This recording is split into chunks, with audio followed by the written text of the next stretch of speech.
right. So there's been a lot of questions, and people have asked me to comment on the ARC-AGI test, which has been proposed by Mike Knoop and Francois Cholet. So to give a little bit of background, I don't know that much about Mike Knoop, but I actually have read Francois Cholet's book on deep neural networks. This was when he was working on Keras, which is kind of the progenitor to the current generation of transformers. Francois Cholet is a really sharp guy, computer scientist, deep learning, artificial intelligence, so on and so forth. So I want to preface what I'm about to say with that like I respect the guy, he's very smart, but he doesn't know enough about intelligence. So from the moment that I saw the ARC-AGI test, I said, this is not actually a test of intelligence. And I actually took some notes as to why. So let me just go through these notes one bit at a time. But before I do, let me just explain this test. So it's based on squares and colors and patterns.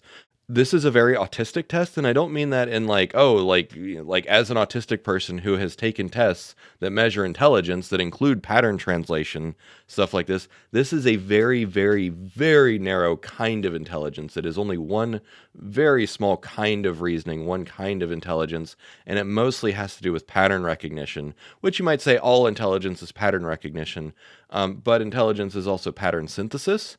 And there is a little bit of abstraction with this test, but not a whole heck of a lot. Put it another way, you can solve this test with a particle filter or with a evolutionary algorithm to generalize the rules.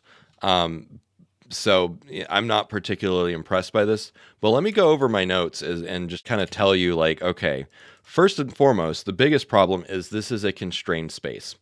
Real intelligence is unconstrained. So do grids exist in nature?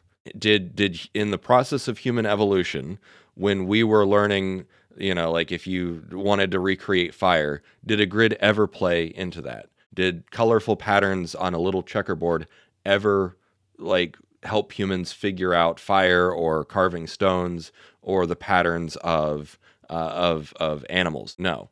Most of how our brains work is much closer to a particle filter, where you actually have a chorus. Read Jeff Hawkins' 1,000 Brains if you don't believe me. Basically, you have thousands of cortical microcolumns in your brain that are all voting and all giving different ideas, and then you consolidate on the ones that are right. This is why mixture of experts models tend to do much, much better than single models, is because what the computer scientists who don't really know anything about neuroscience or cognition are slowly reverse engineering is the way that human brains actually work.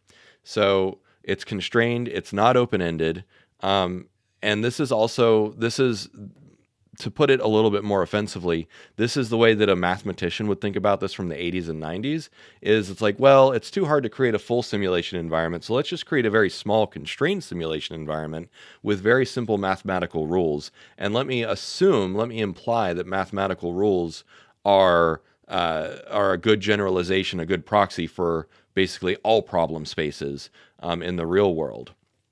And so when you're trying to recreate something with a math engine, to a hammer, every problem is a nail. And so for classical computer scientists and classical artificial engineers, which, by the way, that's what Francois is, he's approaching this from strictly a mathematical perspective. He looks at the entire world through a mathematical lens. But there's not a whole lot of evidence that the human brain even works on that level, on a low level. And to provide some evidence for that, what you can do is you can look at animal studies and human studies, and basically without training, our arithmetic ability is simple addition and subtraction, basically what you can count on one or two hands. But without that, your brain does not work mathematically. Maybe at a very, very low level, like you can do a little bit of logarithmic, linear algebra on the activation functions of individual neurons and synapses. But at the level of functional, at the level of performance and output, our brains are not mathematical entities. So what strikes me is like this almost looks more like a hidden Markov problem, where it's just like, oh, there's some hidden rules, and hidden Markov chains is basically how we approach speech detection for a long time, which it's like, okay, you have to map squishy air sounds to phonemes, and then map those to words, and then map those to meanings. So there's several layers of hidden meaning. And again, as a classical computer scientist, I can see why Francois Chollet would say, "Oh, this is a great way to test abstract reasoning," because from his perspective, the only way to test layers of abstraction is with hidden Markov chains. But that's again not really how human brains work, not remotely closely, and that's not how real intelligence works either. And so then I was even more kind of stunned when he says that this is an abstraction and reasoning test. But again, for someone who hasn't studied neuroscience, cognition, human intelligence, animal intelligence, he doesn't really know what abstraction is. Abstraction requires the use of metaphor, hyponyms, hypernyms, and transmutation of insights across domains. But in what respect does a few colored squares, does this translate across domains? If you solve this, are you going to be a good dancer? No. If you solve this, are you going to be able to add insights to nuclear physics? No. In no way does this represent abstraction or reasoning, like in any sense other than a very simple constrained mathematical sense. The real world is open-ended, messy, chaotic, noisy, which is why a huge amount of the human brain is about signal-to-noise sifting. And what I mean by signal-to-noise sifting is every input cortex, every input pathway of your brain, from the cochlear, the optical chiasm, the occipital, a lot of what these are doing is clarifying the signal and simplifying the information coming into your brain. Read a book called The Forgetting Machine if you want to learn more about what I'm talking about there. But real intelligence is about distillation of signal to noise ratio at the very first level. That's just getting in the door. But then beyond that, it is about using metaphor and hypernyms and hyponyms to create layers and layers of semantic abstractions. And this is a purely mathematical way of approaching it. Now, could you approximate some of what the brain is doing with math? Obviously, that's what we're going to have to do. But this is not how real intelligence works.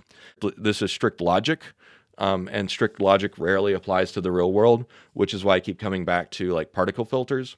So a particle filter is basically where you use a computer to generate a series of particles, and then in this case, a particle is just one possibility. And so then what you do is you randomly generate a bunch of possible answers, and then you filter out the ones that obviously don't work. And this kind of guess and check method is used extensively in robotics.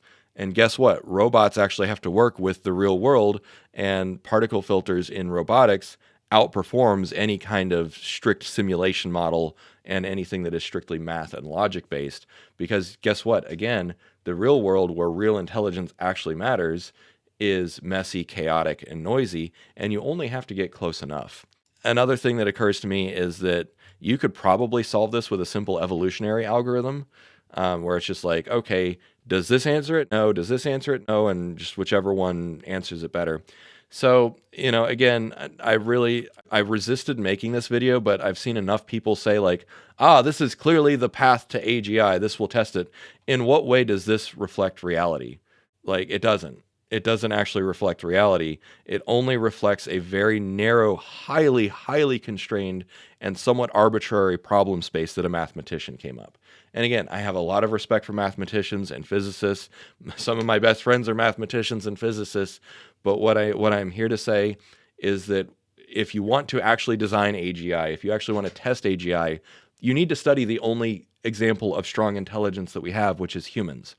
I post books all the time. I think on this one I've mentioned Jeff Hawkins' 1,000 Brains, read V.S. Ramachandran, read The Forgetting Machine, read On Task by David Bader.